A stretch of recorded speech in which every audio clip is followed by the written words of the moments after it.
Good morning मेरे प्यारे साथियों। मैं पूजा, आपकी न्यू मैम।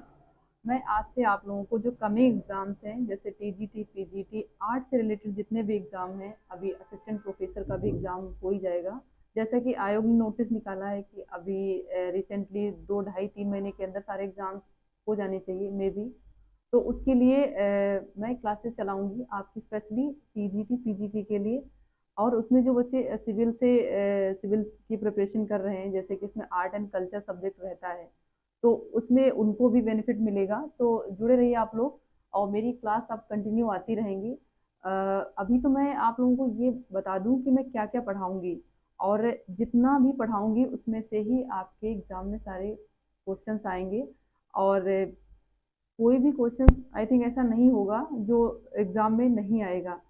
तो आप लोग, बस इतना है कि मैं आपको गाइड करती रहूंगी, सारे नोट्स प्रोवाइड कराऊंगी, जैसे कंटेंट मेरे पास सारा कुछ है। मैं आपको, अगर आप एक्स्ट्रा कुछ एफर्ट करना चाहते हैं तो बुक्स भी बता दूंगी, आप कमेंट में कर सकते हैं। बट मैं श्योरिटी के साथ बोल सकती हूँ कि आप अगर मेरे नोट्स और मेरे पढ़ाए हुए मेरे चैनल्स को अगर आप कंटिन्यू देखेंगे, तो आपको अलग से कोई तैयारी करने की जरूरत नहीं पड़ेगी। तो आप लोग जुड़े रहिए। मैं आपको एक डेमो क्लास के तौर पे आज बताऊंगी कि मैं क्या क्या आप लोगों को पढ़ाऊंगी, और आप लोगों को क्या क्या पढ़ना है और किस तरीके से पढ़ना है, एक टाइम मैनेजमेंट करके जिस तरीके से बताऊंगी। अभी 2 या ढाई महीने हैं, अगर आप कम से कम 10 घंटे देते हैं तो आपका एग्जाम निकल जाएगा। कोई बड़ी बात नहीं है, बस आपको प्रॉपर अच्छे से पढ़ाई करनी है, और मेरे चैनल को देखते रहना है, जैसे कि मैं नोट्स आपको प्रोवाइड कराऊंगी। अगर आपको अलग से नोट्स चाहिए तो आप कमेंट सेक्शन ऑन है, उसमें आप बोल सकते हैं, या फिर अपनी बात रख सकते हैं, तो हम लोग आपको कंटेंट भी प्रोवाइड करा देंगे अलग से। तो मैं आपको कैटेगराइज करके बता रही हूँ कि जैसे प्रागैतिहासिक काल है।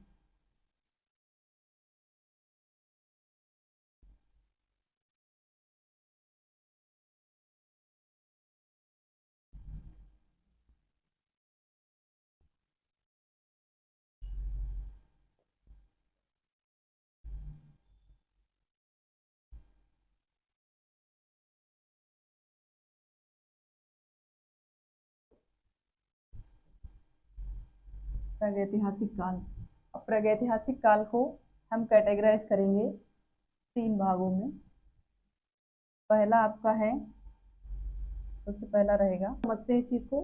जैसे पहले प्रागैतिहासिक काल है, तो हम सभी जानते हैं प्रागैतिहासिक काल की परिभाषा क्या है, लेकिन फिर भी मैं बताऊंगी कि प्रागैतिहासिक काल का मतलब है जहां पर हमें साक्ष्यों के आधार पे जो चीजें प्राप्त हुई। जैसे हमें कोई भी हमें वहां की जानकारी कैसे प्राप्त हुई, तो हम इस चीज को, हमारे पास कोई लिखित तो साक्ष्य है नहीं, तो हम क्या करते हैं, वहां के जो हमें साक्ष्य प्राप्त हुए हैं उनके आधार पे हम बता सकते हैं कि इनका समय कितना है, किस काल के हैं, और इसकी क्या विशेषता है, और इस तरीके की सारी चीजें यहाँ पर डिस्कस करेंगे।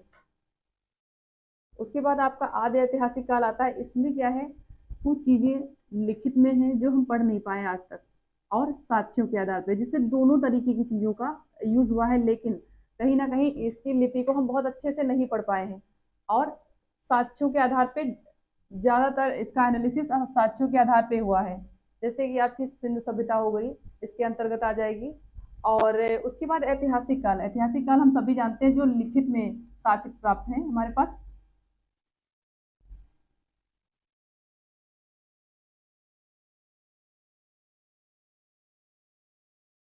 और यहाँ पर क्या, जैसे आपकी सिंधु आ जाएगी,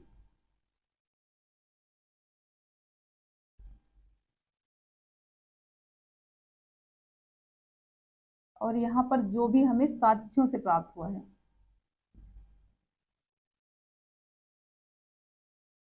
साक्ष्यों से प्राप्त,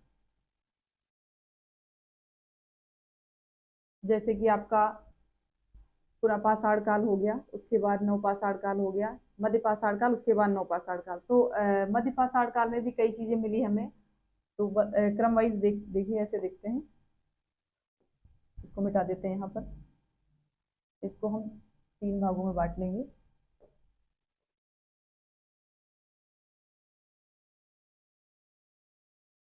नंबर 1, नंबर 2, नंबर 3।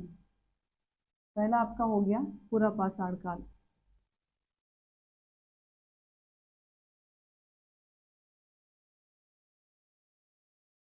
फिर हो गया आपका मध्यपाषाण काल,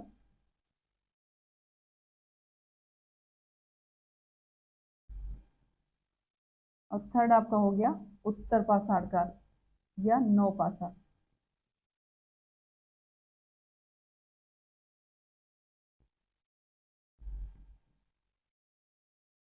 ठीक है, अब इनके समय है, इनका सबका समय है। प्रागैतिहासिक काल मैं अभी आपको बता रही हूँ, इसको इरेज कर देते हैं यहाँ पर।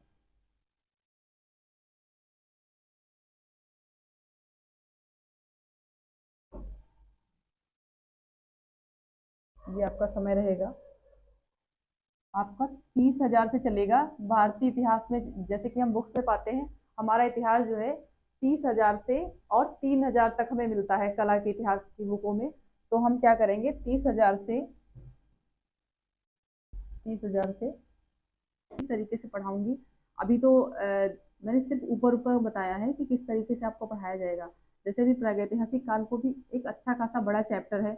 जैसे आपका नवपाषाण काल जब हम आएंगे तो उसमें बहुत सारी गुफाएं आएंगी, जैसे कि मिर्जापुर की गुफाएं हैं, उत्तर प्रदेश की कई गुफाएं, हरदीहरन है और गोरमंगर, कई सारी गुफाएं, फिर मध्य प्रदेश की गुफाएं हैं, फिर महाराष्ट्र की हैं, बहुत सारी बिहार की गुफाएं, ये सब गुफाएं आपको राजस्थान, इस तरीके से आपको डिटेल में बताया जाएगा। अभी मैंने आपको सिर्फ ये चीज़ बताई है कि ऐसे पढ़ाया जाएगा, और फिर आगे स्टेप बाय स्टेप हम ऐसे चलेंगे।